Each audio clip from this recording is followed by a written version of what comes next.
No sé si por gritar en el paro o por el calor y el frío que tenemos que combinar en este tiempo. Bueno, es una alegría poder estar aquí. Los visité hace algún tiempo en otro lugar, en otro local, y veo que está en un local muy bonito, gracias al Señor, más cómodo, ¿verdad? Quiero compartir con ustedes una porción de la palabra del Señor acerca de nuestra fe. Es un tiempo en el que el cristiano, más que nunca, necesita compartir su fe, pero por otro lado también defender su fe, ¿verdad? Así que titulé esta meditación, ¿sabes defender tu fe? Y como hemos leído, el pasaje base está en 1 Pedro 3:15, búsquenlo porque vamos a mirar la palabra del Señor en el desarrollo del mensaje. Vamos a encomendar al Señor este tiempo. Padre, gracias por esta mañana preciosa que tú nos permites reunirnos en tu nombre en este lugar. Y oramos, Señor, que sea tu Espíritu nuestro Maestro, nuestro guía, que nos permita entender y aplicar a nuestra vida tu palabra, Señor. Gracias. Oramos por cada persona que está aquí, aquellos que están pasando pruebas y dificultades. Que esta mañana, Señor, sean alentados, sean motivados, sean fortalecidos, y aquellos que aún no han hecho una decisión por ti, sean movidos, Señor, a tomar esa decisión que es la más importante de la existencia de todo ser humano. En el nombre de Cristo Jesús. Amén. Amén. Primera de Pedro 3:15 es un pasaje muy conocido, ¿verdad? La mayoría de nosotros lo hemos inclusive memorizado, porque nos sirve justamente para hacer aquello que el Señor nos pide que hagamos, que defendamos nuestra fe. Dice el versículo 15, sino santificad a Dios el Señor en vuestros corazones y estad siempre preparados para presentar defensa con mansedumbre y reverencia ante todo el que os demande razón de la esperanza que hay en vosotros. Es un versículo que se constituye en la base de la defensa de la fe cristiana, ¿verdad? Seguramente usted ha escuchado hablar de apología y apologética. Bueno, estas palabras que no solamente se utilizan en el ámbito cristiano, hay que decirlo, pero que derivan de ahí, son muy interesantes. Cuando hablamos de defender nuestra fe, vamos a escuchar esas dos palabras, apología y apologética. Y apología significa defensa, o se ha traducido como defensa. Entonces, cuando hablamos de apología del cristianismo, estamos hablando de la defensa de nuestra fe. Y apologética es la rama de la teología que nos enseña los principios que nos sirven para defender la fe cristiana. Es una materia en el seminario, en la universidad, y entonces es muy importante que aprendamos aquellos principios, aquellas bases para defender nuestra fe. ¿Y de dónde provienen esos dos términos? Tienen una base común. En Hechos, en el capítulo 18, encontramos el nombre de un predicador, una persona que estaba siempre defendiendo su punto de vista en aquel tiempo, llamado Apolos, ¿verdad? Y Apolos era un judío que había nacido en una ciudad romana, en Alejandría, y que allá escuchó hablar del Evangelio. Y entonces, pero no tenía un conocimiento completo de lo que significaba el Evangelio en sí. Él había escuchado hablar del bautismo de Juan, de lo que implicaba toda aquella enseñanza de Juan, ¿verdad? De preparar el camino para la venida del Señor, pero no tenía mayor profundidad en el conocimiento de las Escrituras. Pero estaba en ese lugar donde él fue a hablar, en Éfeso. Estaba Aquila y Priscila, una pareja que había sido discipulada por el apóstol Pablo. Y entonces Priscila y Aquila le llaman a Apolos un momento y le piden de hablar sobre lo que él estaba predicando.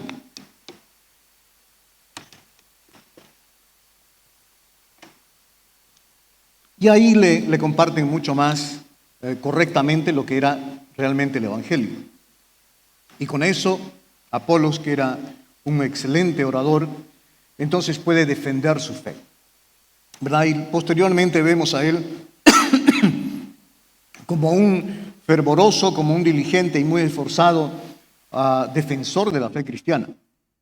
Y dice que él refutaba a cualquier judío que trataba de contrarrestar las enseñanzas de Jesús.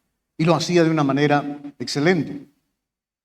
Y a partir de ahí se toma esa figura de Apolos para justamente defender la fe cristiana. De ahí deriva entonces apologética y apología.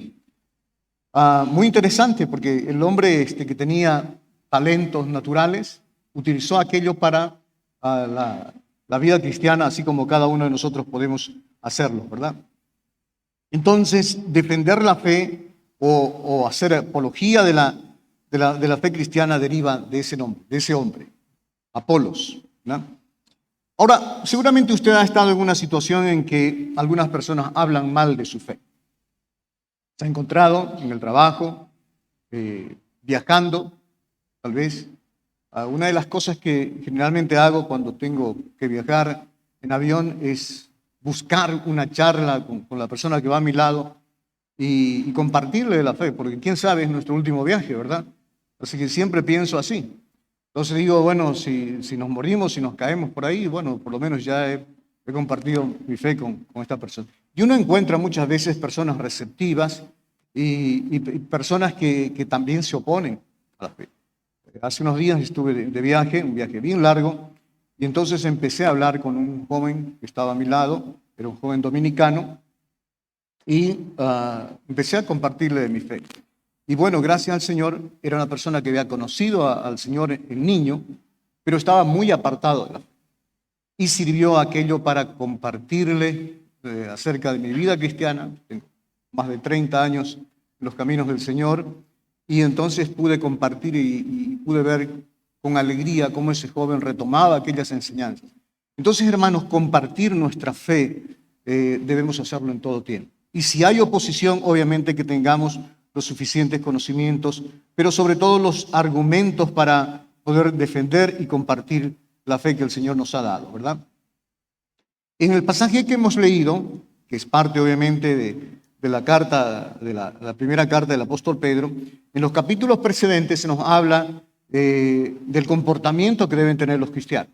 Pero en este capítulo 3 específicamente, después de hablar de los amos, de cómo deben ser los amos, de cómo deben ser los esclavos, cómo deben comportarse con sus hermanos, o cómo debe comportarse en aquel tiempo el esclavo para con su amo, en su servicio, en su trabajo, nos habla del comportamiento de los cristianos en sí, dentro de la familia. Y es muy importante esto entender, ¿verdad? Que un versículo a veces cuando es tomado fuera de un contexto o sin el contexto en el que está inserto, puede ser motivo muchas veces de una doctrina errónea, una mala interpretación, ¿verdad? Siempre se dice que un texto fuera de contexto es un pretexto, ¿verdad? Y de eso hay mucho. Dentro de la iglesia cristiana hay muchos que hoy utilizan muy mal la palabra del Señor, por desconocimiento o a veces por interés. Entonces, este versículo que hemos leído, 1 Pedro 3:15, está inserto en el capítulo que nos habla no solamente de defender nuestra fe a través de un discurso, a través de una discusión, sino defender con la vida. Y es importantísimo, hermanos, entonces que entendamos el contexto de este versículo, porque a partir de ahí, leyendo, analizando ese pasaje, podemos aplicar lo que nos dice el Señor, que sirve para defender nuestra fe. Entonces, vamos a ver lo que el apóstol Pedro nos dice respecto a la defensa de nuestra fe. Y para fines didácticos le he planteado como 3 preguntas. La primera pregunta es, ¿qué debo ser para defender mi fe cristiana? ¿Qué debo ser yo como persona para defender mi fe cristiana? Y los primeros 8 versículos de este capítulo 3 nos hablan de cómo debe ser el cristiano. Leamos ese pasaje, por favor. Dice, asimismo vosotras mujeres, estad sujetas a vuestros maridos, para que también los que no creen a la palabra sean ganados sin palabra por la conducta de sus esposas, considerando vuestra conducta casta y respetuosa. Vuestro atavío no sea el externo de peinados ostentosos, de adornos de oro, de vestidos lujosos, sino el interno, el del corazón, en el incorruptible ornato de un espíritu afable y apacible, que es de grande estima delante de Dios. Porque así también se ataviaban en otro tiempo aquellas santas mujeres que esperaban en Dios estando sujetas a sus maridos, como Sara obedecía a Abraham llamándole Señor, de la cual vosotras habéis venido a ser hijas, si hacéis el bien sin temer ninguna amenaza. Vosotros, maridos, igualmente vivir con ellas sabiamente, dando honor a la mujer como a vaso más frágil, sí, y como a coherederas de la gracia de la vida, para que vuestras oraciones no tengan estorbo. Finalmente, sed todos de un mismo sentir, compasivos, amándoos fraternalmente, misericordiosos, amigables. Y sigue, ¿verdad? No devolviendo mal por mal, ni maldición por maldición, sino por el contrario, bendiciendo, sabiendo que fuisteis llamados para que heredaseis bendición. Pero quiero un poquito centrarme en esta primera pregunta, en los primeros 8 versículos, que nos hablan de las responsabilidades y de la forma que debemos llevar adelante nuestro matrimonio. Está hablando del ser, ¿verdad? Y nos dice, en primer lugar, se refiere a las mujeres, y les habla, dice, de que sean sumisas, estén sujetas a sus maridos, ¿verdad? Para que los que no creen la palabra sean ganados. Y esto es realmente algo que en muchos casos, hermano, no se toma en cuenta. Yo conocía el caso de una señora que asistía, una hermana que asistía a la iglesia nuestra, y era una mujer muy fiel, no fallaba en ninguna reunión, y el marido era muy buena persona, pero no era una persona que asistía a la iglesia.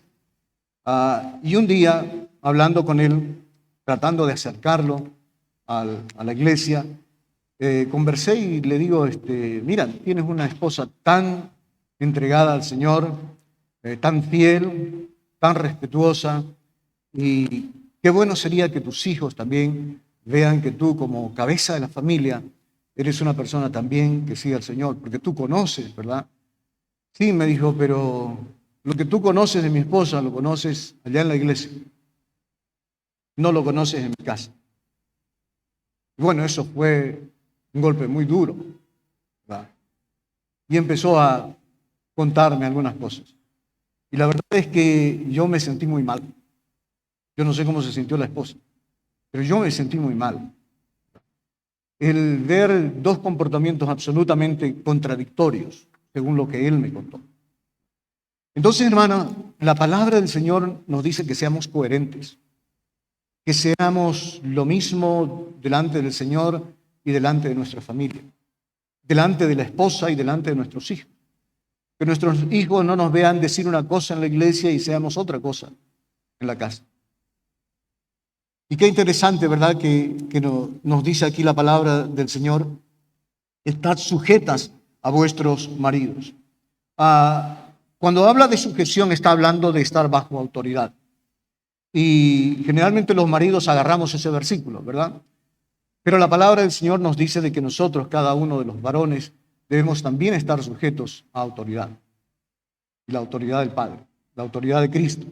Cuando nosotros cumplimos con esa responsabilidad, sí podemos pedir o exigir sujeción a la familia. Si nosotros como varones no estamos siendo sujetos en todo sentido al Señor, no podemos pedir eso a nuestras esposas ni a nuestros hijos, ¿verdad? Pero sujeción no significa esclavitud, ¿no es cierto? Sujeción no significa que la mujer haga absolutamente todo lo que le dice el esposo. No hemos sido llamados a esclavitud, ni hombres ni mujeres. Dios nos ha dado libertad en el Señor para vivir una vida de felicidad, no simplemente una vida, como en muchos casos, de apariencia. Dios dio al hombre como cabeza de la familia, Y como decíamos, sujeción no es obediencia a ciegas. Hay casos en que las mujeres pueden estar apañando ciertos comportamientos, ciertas conductas, simplemente por estar sujetas. Y eso no es lo que dice el Señor. Usted ha sido constituida como ayuda idónea. Y en todo sentido. En todo sentido. Muchos hombres tenemos tremendas falencias, ¿verdad? Por cualquier razón. Por crianza, por malos hábitos, ¿verdad?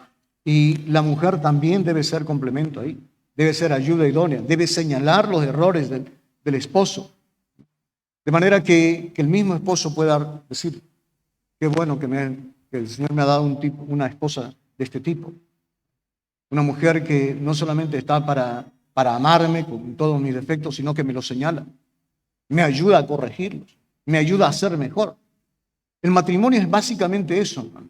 Una empresa donde nosotros nos perfeccionamos unos a otros. A veces los varones decimos, Señor, como Adán, ¿verdad? La mujer que me diste, ¿verdad? Pero en la palabra del Señor vemos de que Dios nos dice que es responsabilidad del esposo hacer de esa mujer, obviamente, después de estar casados por unos años, perfeccionarla así como Cristo perfecciona a la iglesia. De manera que si tenemos una mujer que después de varios años no es lo que nosotros quisiéramos que sea, no le eche la culpa al Señor, échese la culpa a sí mismo, ¿verdad? Porque la palabra del Señor señala eso, que cada uno de nosotros tenemos la responsabilidad como líderes espirituales de hacer de esa esposa, jovencita, que no sabía cocinar, que no sabía hacer una cosa y otra, no cocinaba como mamá, no le planchaba los pantalones como mamá, con filo, y le dice a veces, vos me pones 2 o 3 filos en el pantalón, ¿verdad? Mi mamá me planchaba con un solo filo. Y a veces estamos quejándonos de cosas así, ¿no es cierto? Y creamos un mal ambiente. Pero en realidad ese es un aspecto accesorio. Pero hay cosas más profundas en que los hombres podemos y debiéramos trabajar con nuestras esposas. De manera que después de ciertos años, ¿verdad? Nunca terminamos de perfeccionar, pero después de ciertos años podamos entendernos y podamos comprendernos. Pero que sin que eso signifique apañarnos, encubrir cosas malas uno del otro. Entonces la mujer no está llamada a encubrir esas cosas. La mujer está llamada a ser ayuda idónea, a estar bajo sujeción. Pero no veo en ninguna parte de la palabra del Señor que Él diga que los varones somos dictadores. No existe dictadura. Así como no existe dictadura en el hogar, tampoco existe democracia. La democracia es un invento de los griegos. Entonces no existe democracia. Hay casos en que el padre dice, vamos a la iglesia este domingo, ¿cuántos quieren ir? 3 no quieren ir, nosotros somos 2, no, entonces nos quedamos. No existe democracia. Usted es el líder espiritual y el Señor le ha dado esa tremenda responsabilidad de ser la cabeza de su hogar, entonces, ¿verdad? El testimonio de la mujer cristiana es importantísimo. El pasaje nos dice que aún los maridos que no sean cristianos pueden ser convertidos por su conducta casta y respetuosa. Y casta tiene que ver con muchas cosas, en especial con la sexualidad. Hoy, hermanos, es triste decirlo, pero en muchas iglesias hay hermanas que no visten como la palabra del Señor nos dice que debieran vestir. Y no es porque el pastor quisiera medirles la falda, ¿verdad? Un poquito más larga. No, es cuestión de la naturaleza humana. El hombre es excitado a través de los ojos, por lo que ve, por más santo que sea. Yo recuerdo una vez conversando un día que el hermano Pablo, hermano de un mensaje de la conciencia, nos dio una conversación y él dijo, ustedes ven aquí en mi cabeza mucha nieve, pero abajo todavía hay fuego, dijo. Y todos nos reímos. Sí, hermano, ¿saben qué? Hace algunos años, cuando empezamos nuestro ministerio, llegábamos, ya la gente nos conocía, y un día entramos a un hotel muy bonito y nos alojamos los del grupo del ministerio, y un día de esos, cuando yo volví, entré solo, dejé por equivocación la puerta abierta y me tocó una chica. Abrí y pensé que era alguien del ministerio y era una chica muy bonita, vestida provocativamente.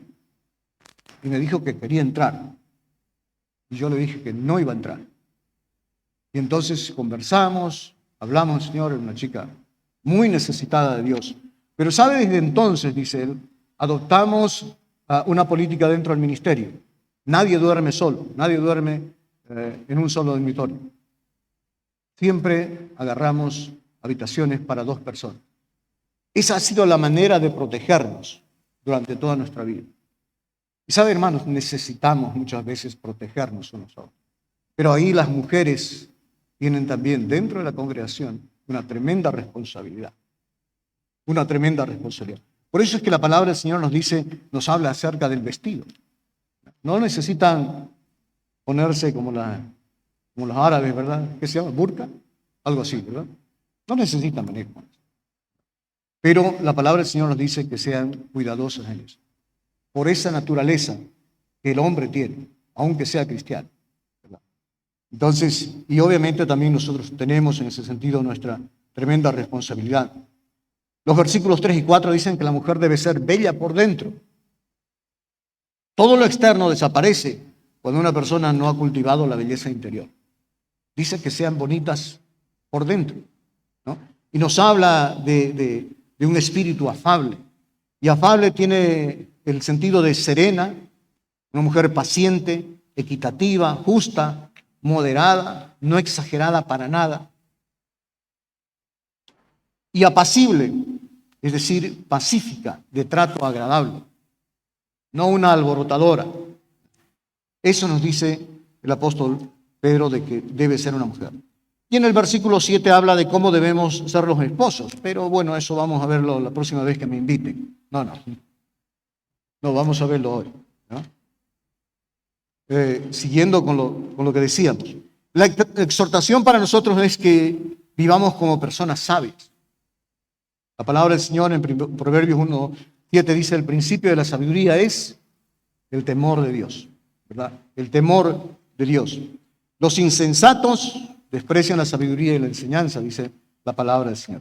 Entonces, sabiduría es lo que el Señor pide que nosotros siempre apliquemos en nuestra vida. Y sabiduría es posesión de mucho y profundo conocimiento y su uso correcto. Mucho conocimiento, profundo conocimiento y uso correcto. No solamente las dos cosas.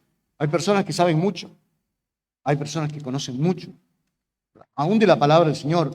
Recuerdo un hombre que yo conocí en el barrio nuestro, cayó en drogas y un día entró a la iglesia nuestra y yo me acerqué a él para hablarle del Señor. Y entonces el hombre empezó a recitarme versículos que ni yo sabía. Sabía todos los versículos posibles, todos, pero estaba metido en el fango de la droga. Entonces no es conocimiento, no es memorización, es básicamente aplicación, ¿verdad? El sabio es prudente, el sabio es sensato, el sabio es justo, el sabio es correcto, es honesto, es diligente. Eso es lo que vemos dentro de las características que encontramos en la palabra del Señor. Y la aplicación de todas esas cualidades nos permiten actuar con sabiduría con nuestra esposa. Cuando no las aplicamos nos metemos en problemas, ¿verdad? ¿Cuántas veces las mujeres dicen, metiste la pata otra vez? A veces decimos cosas que causan dolor en la esposa, ¿verdad? Como aquella pareja que cumplió 25 años de casados. Y entonces la esposa toda contenta le dice, mi amor, le dice, recuerda que la siguiente semana cumplimos 25 años de casados, nuestras bodas de plata. ¿Qué me vas a regalarle? Y él dice, medio aburrido, él dice, ¿te gusta viajar, verdad? Sí, dice, me gusta viajar. ¿Te gustaría conocer un lugar que nunca has conocido? Sí, me gustaría, le dice. Mirá, le dice, ¿te gustaría ir a la isla de Pascua? La isla de Pascua, allá, ¿verdad? Donde hay esos gigantes de piedra, sí. Son 3.500 kilómetros de la costa de Chile. Allá esa isla está.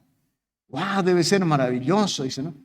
Si para mis bodas de plata o para nuestras bodas de plata me vas a regalar eso, ¿qué me vas a regalar para nuestras bodas de oro? Dice. El pasaje de vuelta, le dice. Bueno, imagínense 3.500 kilómetros allá. A veces pensamos como un chiste, ¿no es cierto? Pero eso causa también, esas palabras están llenas de desprecio, esas palabras están llenas de amargura, de toda una vida de disconformidad, ¿verdad? En el matrimonio, ¿verdad? La quería, pero la quería lejos, ¿verdad? Y hermanos, muchas veces nosotros no somos sabios. Como varones no somos sabios. A veces decimos cosas que causan dolor en nuestras esposas. Y la palabra del Señor nos pide que las tratemos como a vasos frágiles. Y fragilidad no es debilidad, por si acaso. Físicamente la mujer parece menos fuerte que el hombre, pero generalmente es más resistente. Cuando nos enfermamos los varones, ¿verdad? Terrible, ¿no? Nos duele una uña, no, llama al médico. Viene la enfermera con la inyección, no, ya estoy sano. Conocí a una persona muy cercana a mí que se enfermaba y cuando decía, bueno, no hay más caso que una inyección. No, ya me estoy sintiendo mejor, decía. Ya me estoy sintiendo. Por el temor a la jeringa. ¿Saben qué? Las mujeres son admirables en ese sentido. Son admirables. Son resistentes, pero a más no poder. ¿Ha visto usted algún albañil trabajando, revocando la pared con su hijo en la espalda? No, ¿verdad? Quizá habrá algún caso, pero todos los días casi vemos mujeres en las calles vendiendo cosas con sus hijos a cuestas. Son 15 o 10 kilos que cargan todos los días. Ahí. Y resisten. Y llega el otro día y están nuevamente a las 6 de la mañana. Los hombres no aguantaríamos eso. Pero la palabra del Señor nos habla de fragilidad de la mujer. Porque fragilidad en ese sentido tiene que ver con lo emocional, ¿verdad? Ella se sobrepone a grandes adversidades, soporta mejor que el hombre muchas adversidades. Y la fragilidad que se menciona aquí tiene el sentido de delicado, de valioso, de bello, de estimado, así como cuando compramos una porcelana o un vaso que nos ha costado mucho, ¿verdad? Lo cuidamos, ¿verdad? Lo ponemos en vitrina. Y hay que alguien quiera usarlo antes de Navidad. No podés usar, eso se usa para Navidad o cuando viene nuestra visita. ¿Por qué? Porque pensamos que es un vaso que hay que estimar, o un florero, lo que sea. Y esa es la figura que nos presenta la palabra del Señor acá respecto a la mujer. La fragilidad debe ser tratada con delicadeza, como una cosa valiosa. Entonces, por naturaleza, la mujer necesita ser apreciada, sentirse apreciada y protegida. Y el hombre, por su lado, necesita ser valorado y respetado. Esos dos aspectos pueden crear crisis en los matrimonios. Cuando el hombre no se siente valorado, cuando su esposo ponga un picaporte, dígale, oye, qué hábil que había sido, aunque lo ponga chueco, aunque después la puerta no cierre, pero dígale, sabe, el hombre necesita sentirse valorado. Pero cuando la mujer dice, no sabes ni poner la caldera, hombre, entonces el hombre no se siente valorado. Entonces cuando el hombre tenga cosas para demostrar en la familia o haga cosas, reconózcalo.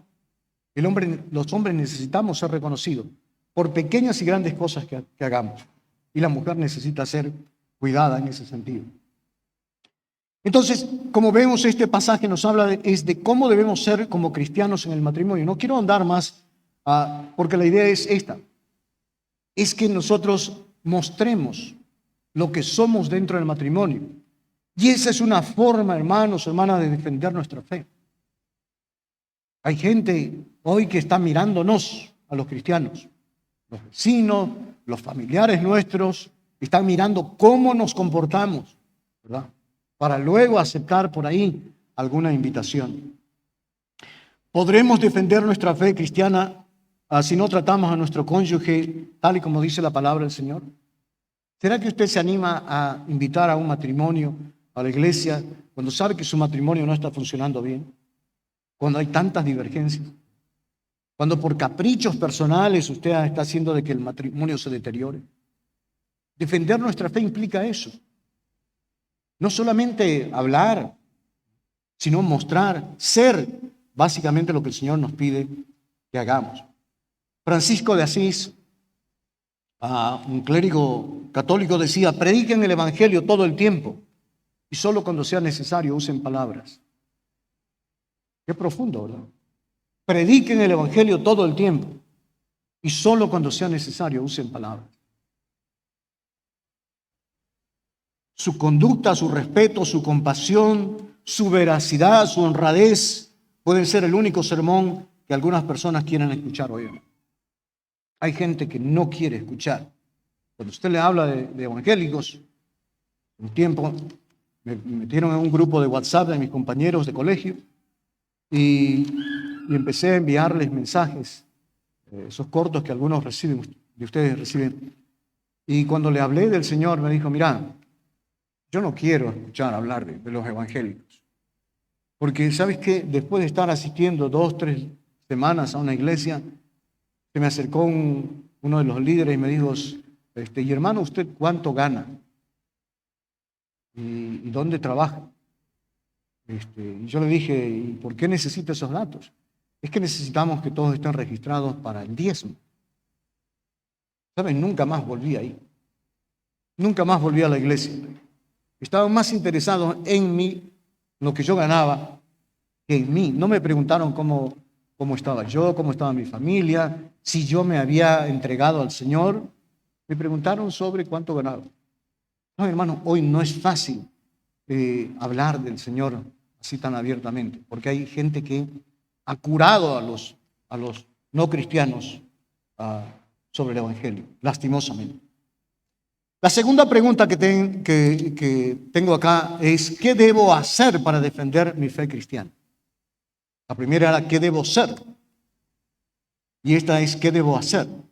Y cuando miramos la palabra del Señor, a partir del versículo 9 en adelante, de 1 de Pedro 3, dice: no devolviendo mal por mal, ni maldición por maldición, sino por el contrario, bendiciendo, sabiendo que fuisteis llamados para que heredaseis bendición, porque el que quiere amar la vida y ver buenos días, refrene su lengua del mal y sus labios no hablen engaño.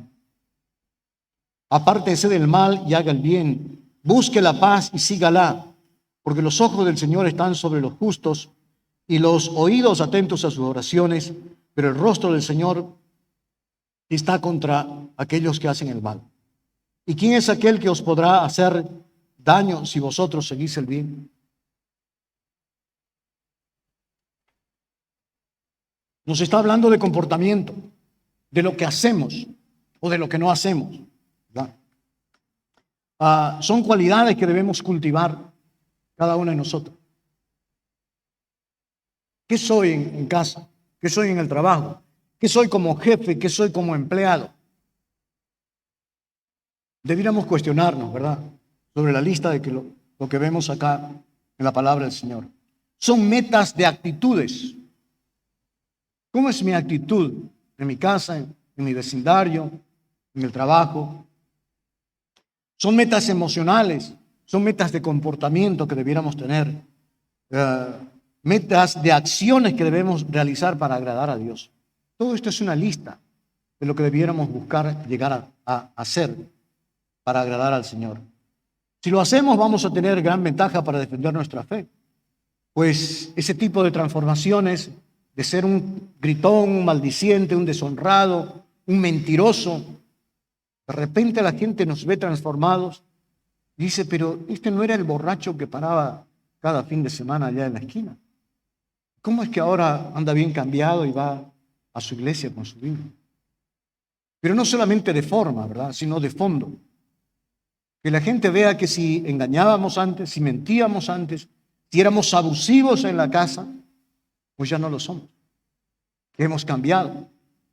Entonces hay muchas cosas que miramos aquí en la palabra del Señor que debiéramos llegar a hacer para defender nuestra fe. En el versículo 14 se refiere a soportar injusticias en contra nuestra o recibir ataques por ser cristianos. Y eso no es fácil, ¿verdad? Cuando nos atacan, generalmente lo que hacemos es: rápidamente sale el samurái, ¿cierto?, el justiciero, el ninja, rápidamente sale para defender, y no solamente defender, sino atacar a otros. Y entonces creemos que estamos defendiendo nuestra fe cuando nos enojamos. Pero la palabra del Señor no nos muestra eso, nos dice de que en el Sermón del Monte, en los versículos 10 y 11, nos habla de esto, el Señor. Nos dice que somos bienaventurados cuando somos vituperados, cuando somos atacados en nuestra fe, cuando soportamos esas dificultades. Pero a veces nosotros creemos de que no debemos ser menospreciados. Si fuese así, Cristo no hubiese ido a la cruz. Si hubiese sido así, Pablo no hubiese llevado tantos azotes. Ellos defendían su fe de otra manera. Ese versículo 11 nos dice que nos sintamos o consideremos bendecidos si somos atacados o ofendidos por causa de nuestra fe. Vituperio significa ofensa, deshonra, humillación en público. Eso significa ser vituperado. Si usted se identifica y se comporta como cristiano, recibirá oposición y ataques. Tómelos como una señal de que está haciendo la voluntad de Dios. Con su testimonio y su comportamiento usted puede defender y compartir su fe. Leí una historia muy interesante del doctor Marx. Él era un oncólogo famoso. Un día lo citaron a otra ciudad para recibir un premio por el trabajo que había hecho, por sus descubrimientos. Y entonces quería la sociedad de médicos quería otorgarle el más alto honor. Y este hombre tomó un avión. Y entonces, cuando estaba yendo a esa ciudad, de repente se desató una tormenta terrible. En el avión le informaron que no iban a poder asentar en esa ciudad a la que él iba, sino en una cercana, que quedaba varios cientos de kilómetros todavía. Y entonces el hombre bajó allí, pero tenía que llegar a una hora determinada donde le iban a condecorar. Y entonces alquiló un auto en el aeropuerto y se fue.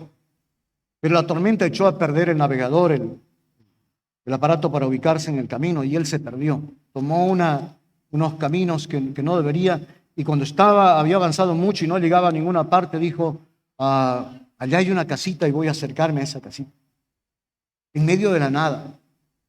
Y entonces tocó la puerta y salió una señora de aspecto pobre. Y entonces él le dice, señora, hágame un favor, présteme su teléfono, necesito comunicarme con esta ciudad, con la gente de esta ciudad. Y la señora le dice, disculpe, pero nosotros no tenemos teléfono. Yo no tengo teléfono. Aquí ni siquiera tengo electricidad. Pero pase, le dice, tómese un tecito, voy a invitarle un tecito caliente para combatir el frío. El doctor Mark entra a la casa, la mujer le prepara en una cocina de leña su tecito y le trae, lo pone a la mesa. Y como era una sola habitación, al fondo tenía una cama donde había un niño. Después de ponerle la taza ahí, la mujer va y se arrodilla frente a la cama de ese niño. Y el doctor Mark lo mira así, medio de reojo, y ve que la señora balbuceaba una oración. Cuando termina la oración, el doctor Mark le dice, señora, ¿qué hacía usted? Le dice, estaba orando a Dios. Y él le dice, yo no creo en Dios. Yo creo en lo que uno hace, en lo que uno aprende, y eso le ayuda a salir de los problemas. ¿Qué le pedía usted a Dios, señora? Ella le dice, mire, mi hijo está enfermo de un tipo de cáncer y donde lo he llevado, al hospital que lo he llevado, me dicen de que no hay forma de sanarlo, sino si lo puedo llevar a otra ciudad donde hay un oncólogo famoso que se llama Mark.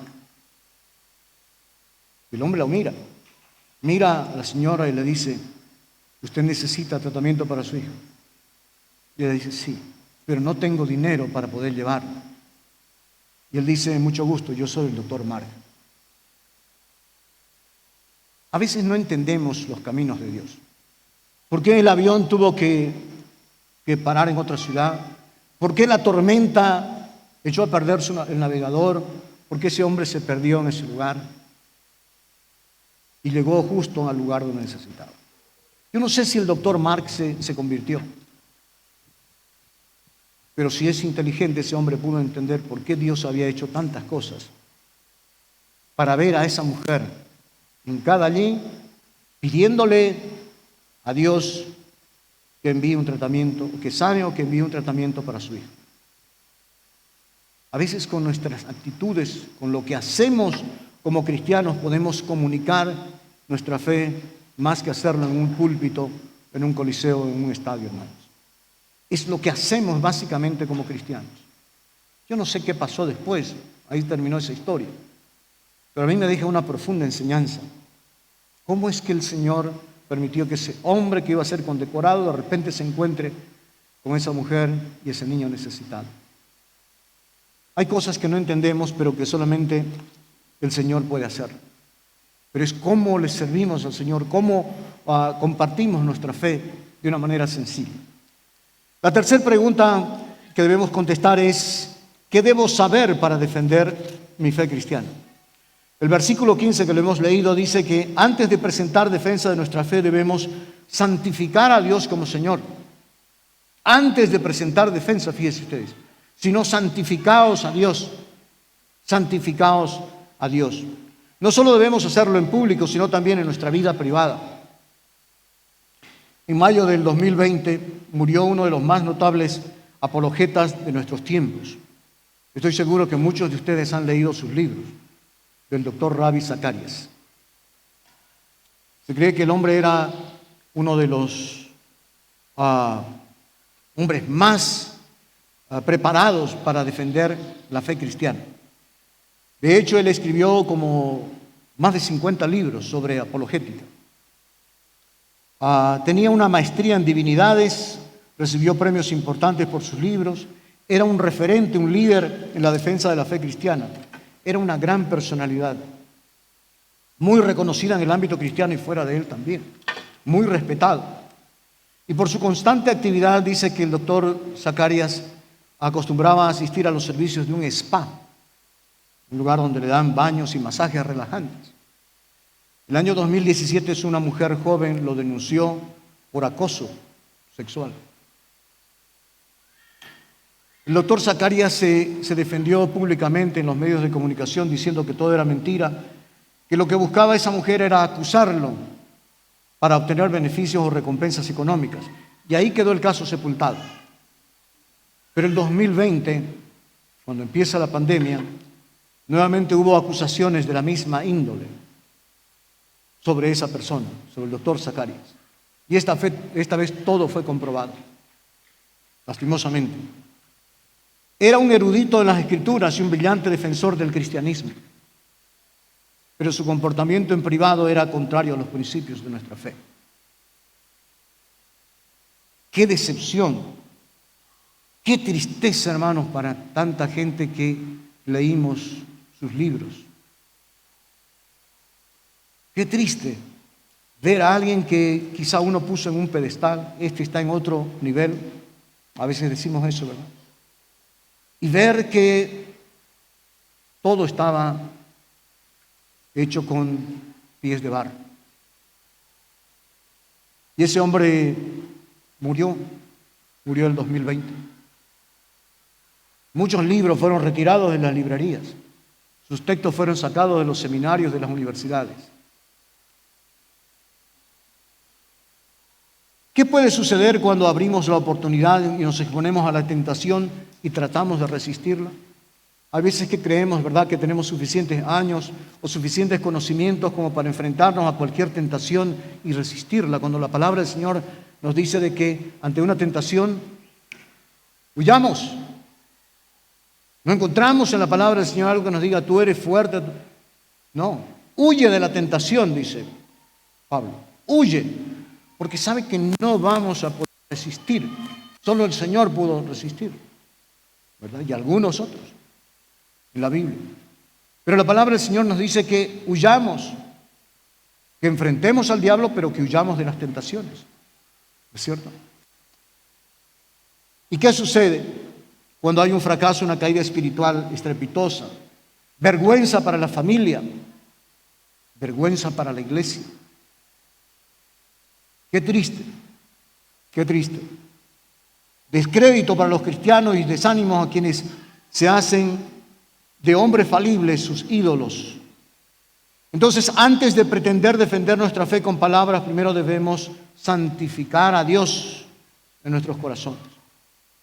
Dios quiere que vivamos el cristianismo en lo profundo. Allá cuando estamos solitos, frente al televisor, frente a una computadora, con el teléfono que puede conectarnos a cualquier sitio web de malas cosas. Allí debemos santificarnos. Ahí debemos aprender que el Señor está viéndonos absolutamente, donde quiera que estemos o lo que quiera que estemos haciendo. Santidad es buscar cada día parecernos más a Cristo. Esa es nuestra meta. Esa es la figura en la que debemos todos los días poner nuestra fe y nuestra mirada. Y luego dice la palabra, y estar preparados o prestos o dispuestos para presentar defensa ante todo el que os demande razón de la esperanza que hay en usted. Cuando usted ha santificado a Dios en lo personal, en lo íntimo, usted puede estar capacitado para defender su fe. Si no, va a ser simplemente palabras que se lleva el viento. El llamado es a prepararnos, es decir, a conocer profundamente nuestra fe, buscar conocer más profundamente y tratar de entender a Dios. Sé que no vamos a lograr, ¿verdad?, a entender suficientemente a Dios, pues nosotros somos finitos y Él es infinito. Pero en la medida en que estudiemos, aprendamos y practiquemos las Escrituras, vamos a estar preparados para defender nuestra fe ante los ataques de los ateos y los incrédulos. Termino con esta anécdota que encontré acerca de un hombre muy reconocido en el mundo. El profesor entró al primer día de clases, estaban todos los jóvenes ahí, el profesor era ateo, y él, después de saludarlos, les dijo: jóvenes, voy a hacerles una pregunta. ¿Ustedes creen que Dios existe? Él lo que estaba tratando es desde el primer día establecer su punto de vista, su filosofía atea. Y entonces los jóvenes que estaban ahí todos dijeron: sí creemos que Dios existe. Y el profesor dijo: ¿ustedes creen que es bueno y que Él creó todas las cosas que existen? Sí, dijeron nuevamente todos los jóvenes. Tengo una tercera pregunta, jóvenes. ¿Ustedes creen que la maldad existe? Sí, dijeron todos los jóvenes también. Y entonces él usó la lógica y dijo: entonces, si Dios creó todo lo que existe, Él también creó la maldad. Y por tanto, Dios es malo, es perverso. Ese es el Dios en el que ustedes creen. Él no los ama, pues también les hace daño. Mediten en eso, les dijo. Y de pronto uno de los jóvenes de la sala se levantó y pidió la palabra y dijo: profesor, quisiera también yo hacerle 3 preguntas. Adelante, hazlas, dijo el docente. Profesor, ¿la oscuridad existe? Y el profesor dijo: claro que existe. ¿No has estado en algún lugar oscuro donde te da miedo? Sí estuve, dijo el joven. Pero eso no significa que la oscuridad exista, pues la oscuridad se produce por ausencia de luz. Donde no hay luz se produce oscuridad. La oscuridad no es objeto de estudio. La luz sí. La luz tiene longitudes de onda. La luz se propaga con velocidad. Produce calor y se puede descomponer en diversos colores a través de un prisma. La luz puede ser estudiada. La oscuridad no puede ser estudiada. Pero tengo una segunda pregunta, profesor, dejando claro esto, que la oscuridad es solo ausencia de luz. La segunda pregunta, profesor, es: ¿existe el frío? Y el profesor dijo, sonriendo burlonamente: claro que existe. ¿No te has sentido alguna vez con mucho frío? Cuando cae una tormenta. Todos hemos experimentado muchas veces el frío, ¿no es cierto? Algunos asintieron, otros no. Y el joven estudiante dijo: no, profesor, el frío no existe.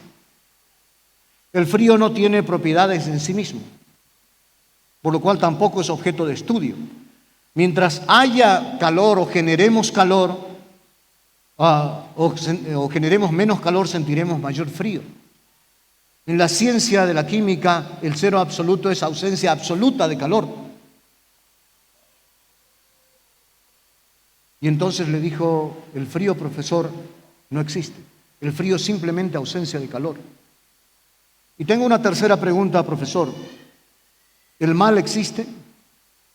Y el profesor dijo: claro, ¿no has escuchado a tu compañero hace un momento? Claro que existe. ¿No ves la delincuencia? ¿No ves la corrupción? ¿No ves lo que...? Sí, le dijo. Profesor, el mal no existe. Al igual que la oscuridad y el frío, el mal no existe por sí solo. Así como la oscuridad es ausencia de luz y el frío es ausencia de calor, la maldad es ausencia de Dios en el corazón del hombre. El profesor tuvo que callar. El nombre de ese muchacho era Albert Einstein. Usted puede defender su fe de muchas maneras, ¿verdad? Y el Señor lo ha capacitado en un área determinada en la que quiere que usted defienda su fe. No importa qué sea usted, no importa qué oficio, qué conocimientos, qué dones, qué talentos tenga. Dios quiere que usted defienda su fe. Hermanos, para concluir, defender nuestra fe no es imponer nuestro criterio, no es atacar, no es agredir, no es humillar a otros. Defender es escuchar los argumentos del otro con mucha atención. Primero escuche a la persona que le contradice. Déjelo que hable. Así hacen los psicólogos, ¿verdad? Y de eso ganan mucho dinero. Lo dejan que hable. Y después le dan 2 o 3 palabritas. Porque han sacado todo lo que tenían. Así es con una persona que contradice nuestra fe. Déjelo hablar. Y anote si es posible. Y vea cuáles son sus argumentos. ¿Sobre qué se basan sus argumentos? Y entonces usted puede salir como Albert Einstein, defendiendo su fe con principios, con argumentos, con razón, demostrando que la fe nuestra no está basada simplemente en algo que soñamos o en algo que nos hicieron creer. Dios quiere que cada uno de nosotros defendamos nuestra fe. Defender nuestra fe es buscar que la verdad sea escuchada, aunque no sea aceptada por el otro. No siempre vamos a tener éxito. El Señor no nos dijo que nosotros teníamos que convencer a todos. El Señor nos dijo que nosotros compartamos el mensaje y que las personas van a ser convencidas. ¿Por quién? Por el Espíritu Santo. No por nosotros, no por nuestros argumentos. El Señor nos va a utilizar para defender nuestra fe. Quisiera dejarle estos 3 versículos finalmente. Romanos 10:14 dice: ¿Y cómo pues invocarán a aquel en el cual no han creído? ¿Y cómo creerán en aquel de quien no han oído? ¿Y cómo oirán sin saber quién les predique? Sin haber quien les predique. Romanos 15:9 dice: y para que los gentiles, los no creyentes, glorifiquen a Dios por su misericordia, yo te confesaré delante de los gentiles y cantaré a tu nombre. Mateo 10:32 dice: a cualquiera pues que me confesare delante de los hombres, yo también le confesaré delante de mi Padre que está en los cielos. El Señor nos llama a defender nuestra fe, a compartir nuestra fe. Y hoy, hermanos, existen tantas formas de poder hacerlo. Todos me imagino que tienen al menos un teléfono, o la gran mayoría tiene un teléfono, ¿verdad? Y tienen WhatsApp, por cierto. Cada día, como parte del ministerio en el que sirvo al Señor en este tiempo, desde hace varios años, compartimos un mensaje de 3 minutos. Yo lo comparto a 1,420 personas acá. Entre esos aproximadamente a 500 pastores. Son 3 minutos nada más, en la que usted con un simple toque puede enviar ese mensaje a todos sus familiares, a sus vecinos, a los grupos en el que usted está inserto, y compartir su fe de forma sencilla. 2 minutos y medio. Se llama Reflexión para Hoy. Dios ha permitido que ese ministerio crezca. En la última reunión, 3.045 emisoras en todo el continente e incluso en otros continentes transmiten el programa. 3.045 emisoras. El programa que se distribuye por WhatsApp, que es el mismo de la radio, no le podría decir cuántos. Hemos perdido la cuenta. Pero yo comparto a 1,420 personas de lunes a sábado. Y usted puede hacerlo. Uno de los que recibe es Ovid, de algunos otros, Pastor David, no sé. Pero cada día usted tiene la posibilidad, más fácil que entregar un folleto, más barato que entregar un folleto, compartir a sus familiares y un día de esos decirle: vamos a la iglesia, hablarles de su fe. Y va a ver que el Espíritu va haciendo una obra en esas personas. Porque es la exposición a la palabra del Señor lo que hace es lo que produce fe en las personas. Comparta su fe, defienda su fe. Recuerden, no solamente saber, sino hacer y ser. Oremos. Padre, gracias por esta mañana, gracias por permitirnos, Señor, compartir aquello que tú pusiste en mi corazón, Señor, que espero que sea de bendición para cada hermano, para cada hermana que está aquí en esta mañana. Que esta iglesia sea usada para ser luz, para ser sal en este barrio, para ser un faro donde la gente acuda a, Señor, la gente que está derrotada, la gente que vive en una vida de vacío, sin paz. Señor, aquellos que tienen necesidades tan profundas pero que no pueden suplirlas con nada, sino solamente con tu palabra, Señor. Que esta iglesia pueda ser lo que tú quieres que sea cada iglesia, Señor, en esta ciudad, para que podamos cambiar la sociedad, Señor, o al menos que cada uno de ellos tenga la oportunidad de escuchar tu palabra. Te bendecimos en el nombre de Cristo Jesús.